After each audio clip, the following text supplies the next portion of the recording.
and welcome to Stretford Paddock. My name's Joe. That's Jay. Barely, but it is. We're here to look at Ole Gunnar Solskjaer's press conference, pre-match press conference for Manchester United against RB Leipzig. Some rather...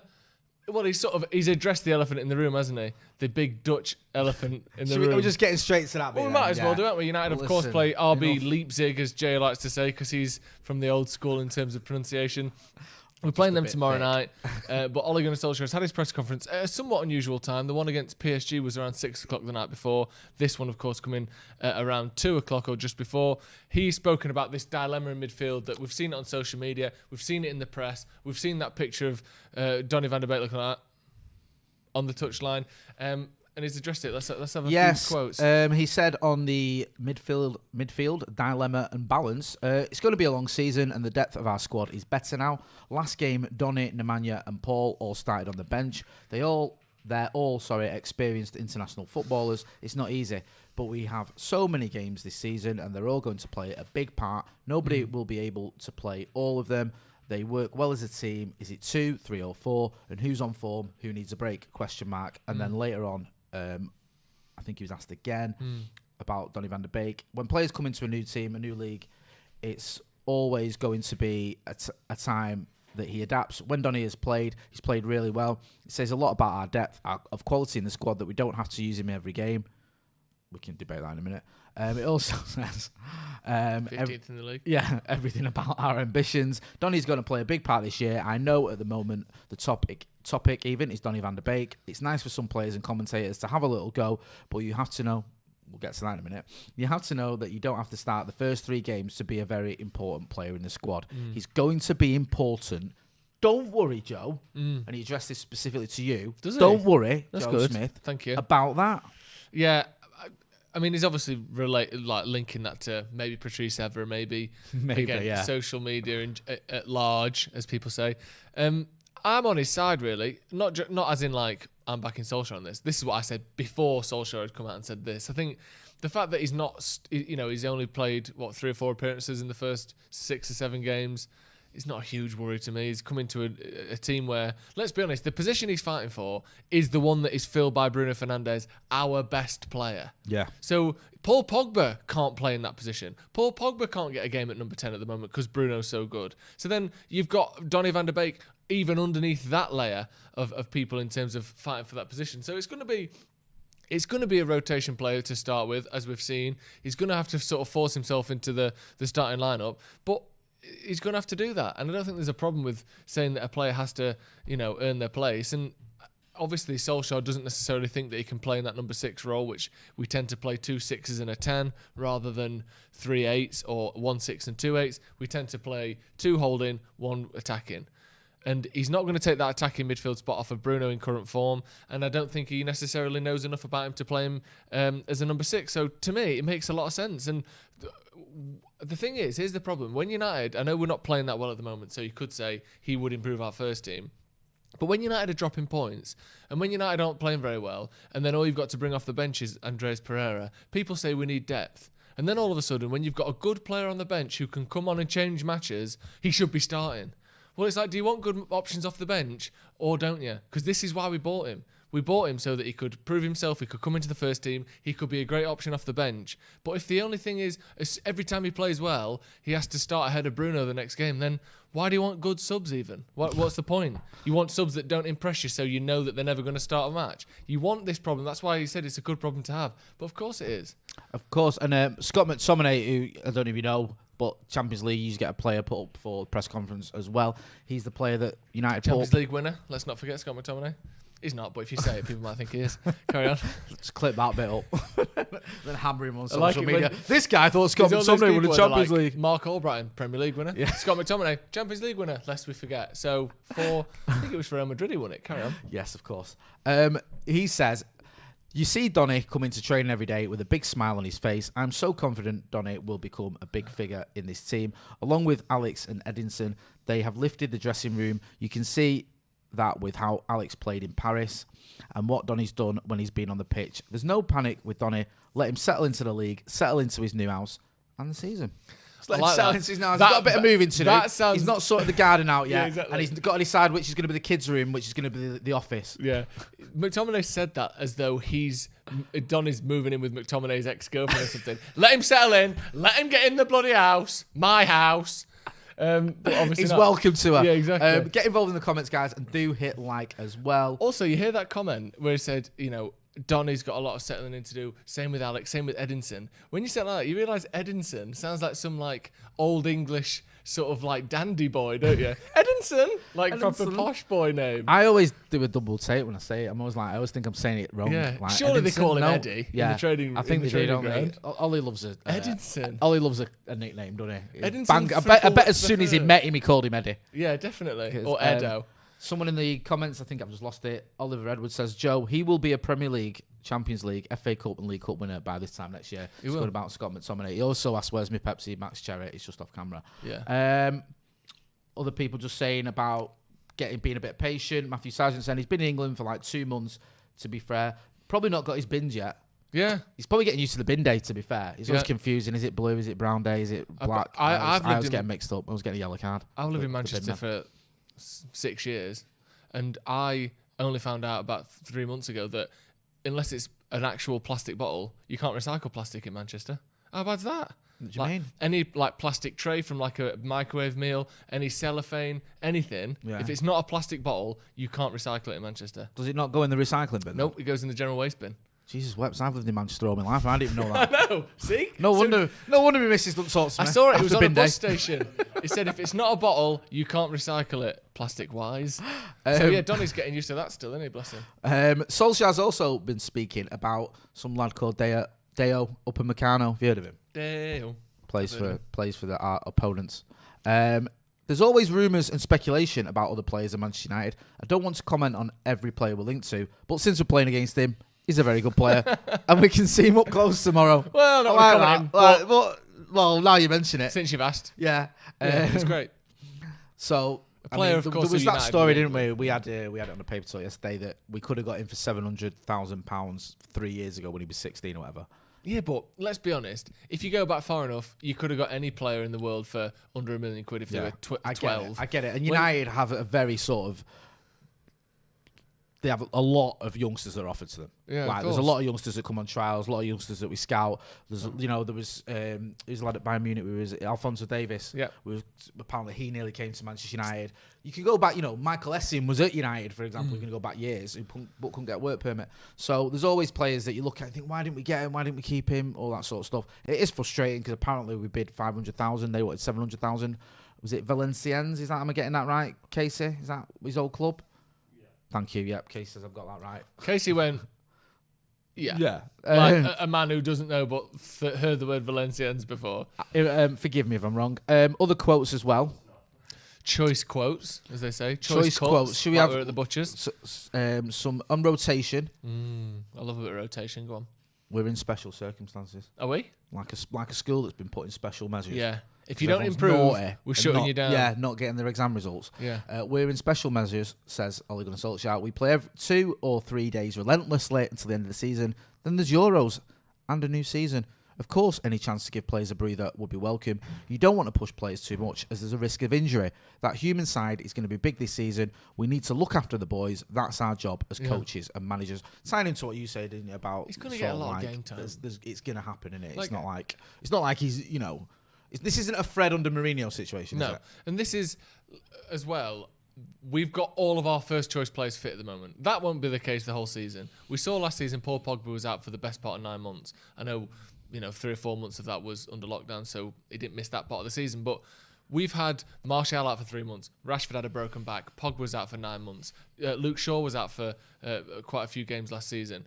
Obviously, our centre-backs, other than Lindelof and Maguire, have all been relatively injury prone. So we are currently, he's not getting that many minutes when we're at full fitness, but we won't be the whole season. Matic will get injured, or Bruno.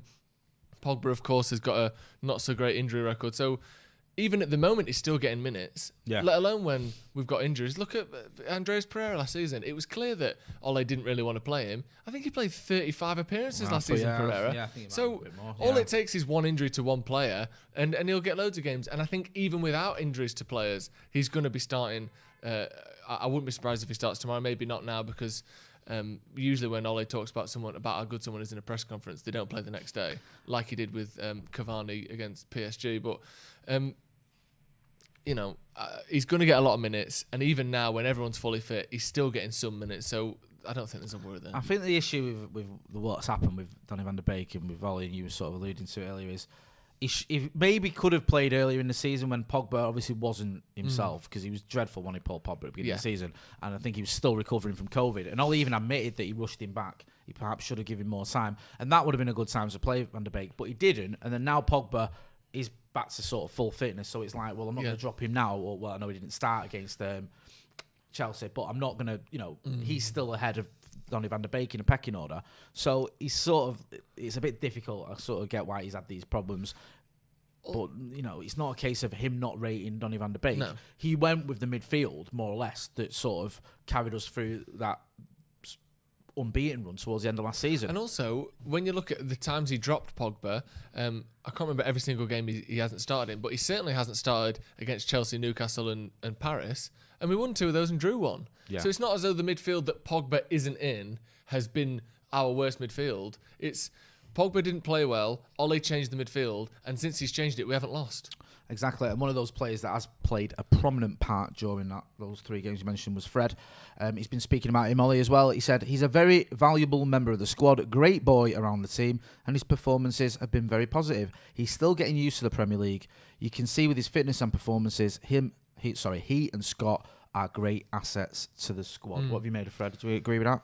Yeah, Fred's one of those players that I think everyone knows his limitations. He's a decent passer of the ball. He cannot shoot for toffee. No, God, no. He's one of the worst shot takers I've ever seen at Man United. But he's nippy. He's very agile. He's good at beating the press because he can turn away from a man. He doesn't dawdle on the ball the way he used to, and the way that Paul Pogba does. He's got a great gas tank. He doesn't seem to get tired like Matic can get burnt out sometimes. Nippy, agile, got a great gas tank. Yeah, smart little mover. Yeah, he is. Sounds like a Citroen Cinquecento. And it can be all yours for just $7,995. Fred by Citroen. But you know what I mean, though. Paul Pogba. He likes to take a bit longer on the ball. He likes to put his foot on the ball, look up, and make a long pass. Fred nips in, gets the ball, passes it. The one thing that I used to give Fred stick for was, excuse me, he would dawdle on the ball a bit, and I think it was against Wolves and a couple of other matches where he gave the ball away, basically on the edge of our box. Yeah, Wolves was the one, wasn't it? But he's cut that out of his game in the last 18 months, and I'm impressed by Fred. I think he's one of those players that. I think we know how good Fred is. I don't think he's going to go to another level where you go, he's world class or he's one of the best in his position. But I think he's a very solid, very industrious, hard-working defensive midfielder who, sometimes he gets drawn out of position. Is he a defensive midfielder? Well, that's where he plays for United, I know, but do you think you think he's been forced to play in a position I that do. I mean, perhaps isn't his natural... Perhaps, but he couldn't play at number 10 because he does not offer enough threat from outside the box or inside the box. His finishing and his shooting is so poor that he can't play as a 10. And our current system, as I said before, we don't really play with number 8s. So he's never going to play ahead of Bruno or even Pogba at the 10. But again, when you need someone who's never going to run out of energy, always going for every tackle, never pull out. He's brave, he's courageous, he's got, like I said, great gas tank. He's nimble on the ball as well. Like I said, when people are pressing him, he can turn and do a fake or a feint and go the other way with it. He's good at that. But, yeah, he's not a world-class player, but I think he's good. I like the fact that he's vocal as well. If you ever see Fred, he's always shouting. He'll even shout like a Pogba, and he's not like overawed by who he's playing alongside. He'll give him a bit of a rollicking when he needs to, and I think we need a bit of that in Manchester United. I think sometimes we're lacking it, and we saw it with Bruno, didn't he? Came in and he was very much like that, and Fred's of that same sort of vein, not shy of letting people know when standards are slipping. Scott McTominay's been talking about the hectic schedule. He said even our pre-season was very minimal. That's just how it panned out with the virus. So games are a good chance to get fit. Now we're starting to see proper fitness levels, and everyone is now focused on getting in the team, and staying there. I mean, how much weight do you put behind that about the fact the pre-season was just basically a game against Aston Villa where half of our squad didn't feature? Do you think that's still a I'm valid never point? a big fan of giving people excuses and stuff, but let's be honest here. Let's look at what actually happened. Yeah. Anyone who's ever done or ever watched football, followed football, who's listened to interviews, who's played football, knows that getting fit before pre-season or getting fit during pre-season is such a massive part of how you set up for the rest of the year. Yep. And for that to be interrupted as monumentally as it was, and not only was it interrupted for United, it was interrupted more for United than other clubs. Yep. You know, and we've seen, again, it's starting to turn around a bit now, but those first 2 or 3 fixtures of the season, a lot of the clubs who had this truncated pre-season, had this extended run in Europe last season, started the season poorly. And I don't think that's a coincidence because, as we said, everyone knows the importance of pre-season. Everyone knows that's a time to get fit, a time to rest physically and mentally, especially when they've had such a tumultuous and unusual season mentally last year. You got to stay home for 4 months, but you're still meant to be training. You got to come back. Now it might be off again. Now it's back. Like all these things going on. They didn't have time to unwind mentally. They didn't have time to recuperate physically. So yeah, it's going to take a little while, and some of that's going to have to be done on the pitches. And unfortunately, that means that the results might be a bit sporadic and unusual to start the season, but hopefully we're pushing through that a bit now. We've seen it, like you said there, loads. We've had some really freak results, haven't we, this season so far? Not just in England, but also on the continent as well. Didn't Bayern Munich lose? Was it 4-1 or something to Hoffenheim or something like that? Yeah. Obviously, the Scousers got absolutely battered off Villa. Absolutely toasted. Yeah, we've had our own. City got battered by Leicester as well. Yeah, so, like you say, it's no coincidence that all of a sudden you're having all these sort of crazy results at a time when we had all those games rammed in together towards the end of last season because of lockdown and everything else, where it was like you went from playing no games to playing every few days. Two games a week, yeah. And then you didn't have a proper pre-season, and now you're back at it. So it does make sense. Just before we wrap up, guys, do get involved in the comments. Let us know what you think. Do you think you expect Donny van der Beek to start tomorrow night? Do you think he should start? If not, who do you want to see? People debating here about sort of Paul Pogba and whether he's good enough. I've seen a couple of comments about that. People saying he's lazy and things like that. I don't think he is, to be honest with you. And I think Pogba, if he's fit and if everyone else is fit, I think if we want to pick your strongest team, Paul Pogba's always going to be in it. I think, like you said, he's gone a bit different, Ollie, recently. We mentioned Fred and McTominay. Just because he has those two, doesn't he, as he's sort of holding midfielders. Do you feel when Nemanja Matic is back in that team that it's going to be Matic, Bruno and Pogba as your main midfield? I think that's the one that Ole wants. Yeah. But again, every time it's been tried this season, it's not looked good because Pogba and I think to a certain extent Matic as well just haven't been up to it. So it's going to take a while to bring that back in because, again, as I said with Fred, when you're giving the ball away on the edge of your own box, you can only do that once a game and you might have lost. Yeah. So if Pogba comes in, does that, we lose, then how long do you leave him out for before you try him again? So it's going to be interesting to see how long he leaves him out for.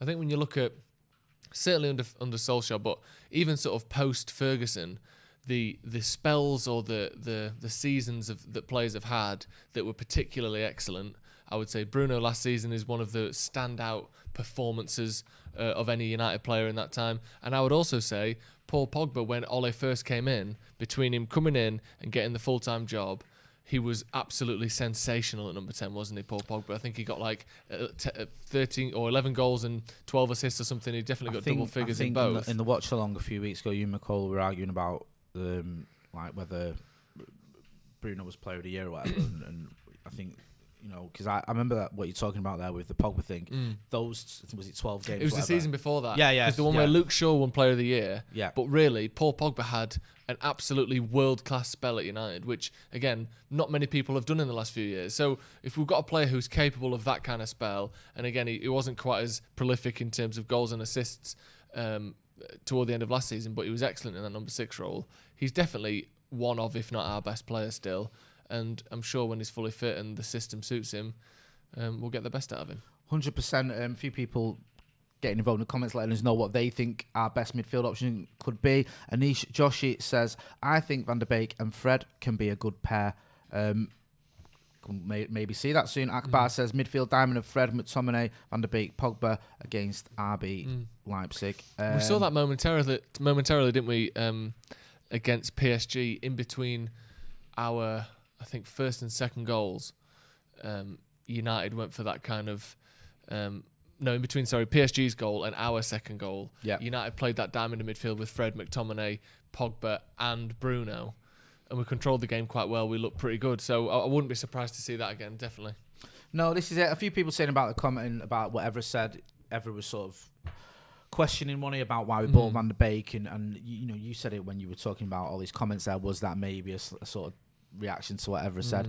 I mean, I was surprised a little bit by Evra. We all love Patrice Evra, obviously, he's an absolute legend, but I was a little bit surprised at that because I think he knows better than anyone. I know he comes from a different time at United when we were winning everything, but he knows better than everyone. Just because you get, you're a new signing, you don't necessarily get thrown straight into the first team. No, and also, I mean, especially not our midfield when, like you say, you've got those options you've got. It's understood as well that when a player comes in, or when you buy a sub, as I said before, you buy someone because you want to improve the depth of the squad. We all talk about United, how we don't have that depth, we don't have options off the bench, and yet when we have them, people say, well, if he's not starting, why is he here?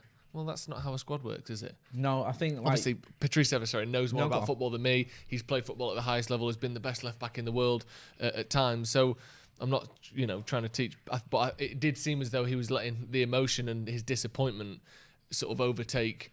We all know that you need multiple good players in each position, and just because he's not starting every game doesn't mean, well, why do we buy him then? No, not at all. And like we've all said, you saw it last season towards the end. You saw it when we did try and rotate for the game against Chelsea. We just didn't have the quality there that we needed. You saw it when he stuck with the same players towards the end against the likes of Sevilla. They completely ran out of steam. Yeah. Now you've got someone who can come in, and if Donny van der Beek starts a game, you're not going to go. It's not like an Andreas Pereira situation or Lingard situation last season where if he was playing, you'd be like, oh, really? Is this what we're doing? Now it's like if Donny van der Beek starts, no one's going to be questioning that. Do you remember when we came back as well after the break to play the Europa League, and LASK we had to play the second leg of that game, didn't we? Yeah. And he played a lot of youngsters, and then in the next game he played slightly fewer youngsters, and then the game after that it was essentially a full strength team. If we'd have had the likes of Van der Beek and Cavani, and obviously Sancho would have been great, but that's not happened, and Tellez, that transition back up to that first strength team could have meant that those players weren't knackered by the time they played Sevilla. Yeah. We could have had another game of, actually, Van der Beek can play ahead of Bruno, Tellez can play ahead of Shaw, Cavani can play ahead of Martial. We can ease these players back in. It's not right now where we need all those players. It's when the games start coming more quickly. It's over Christmas. It's in the latter stage of the season when people are tired. At the moment, as Pogba said and as Solskjaer said, they're essentially using these games to get fit. So the first team need fitness, so they need games. Exactly, and the thing to remember is you mentioned it there about the LASK game. There were games in the Europa that you could have the night off. Yeah. We did it. Was it Astana where we took the children on a trip abroad? Send and it was them the children. Yeah, Lee Grant in goal, Jesse Lingard. He's not a child, and then the rest were just teenagers. I think it was probably the sort of. If it weren't for Lee Grant, but like the most fringe squad team I've ever seen. Yeah. You're not going to be able to do that in the Champions League this season. You're not going to be able to go to away to any of these games we've got coming up and just take a load of reserves. And if you do, you're going to get a good hiding. Everyone will be like, he's lost the plot. So you need a bit more strength in depth than what we had last season. And we didn't have that. You can play the likes of James Garner and Dylan Levitt and all those players. I know have gone out on loan, but you could play them against Europa League opposition. You can't be bringing in that many youngsters for a Champions League game. Just looking at the comments, I've lost it now. Someone was saying there, hi lads, MUTV before the presser was saying how Fred and McTominay were doing good. But the fact is they are not. What have you made of Fred? I know I've asked you a little bit about Fred. McTominay. I think it's unfair to say. McTominay's been a bit of a divisive figure. Yeah. I think this season and even past this season seems like for a lot of people the jury's still out. Yeah, I can see why. Again, he's quite he's somewhat limited, should I say, in what he does. But again, they were the midfield when we outplayed Paris Saint-Germain in Paris. For the first time they've been beaten at home in the group stage match since 2004. The Champions League runners-up last season. Wow. That was the midfield then, let's not forget. So whilst I've said, and I've made the point a few times, everyone talks about how good Fred and McTominay were last season. We were 7th when they were our midfield. So I appreciate where he's coming from in that maybe they're not that good, but I think it's unfair to say they've been terrible. I would say that the Chelsea match, and I'm sure we'll talk about this more before the watch-along or during the watch-along tomorrow, I think the reaction to that Chelsea match is one of the biggest overreactions to a Man United match I've seen in my life. Do you remember when, obviously you do, when every time we played Chelsea they beat us? For about 15 years it felt like it anyway. I remember once, right, got to Stamford Bridge twice in 3 months and they knocked us out of both cups.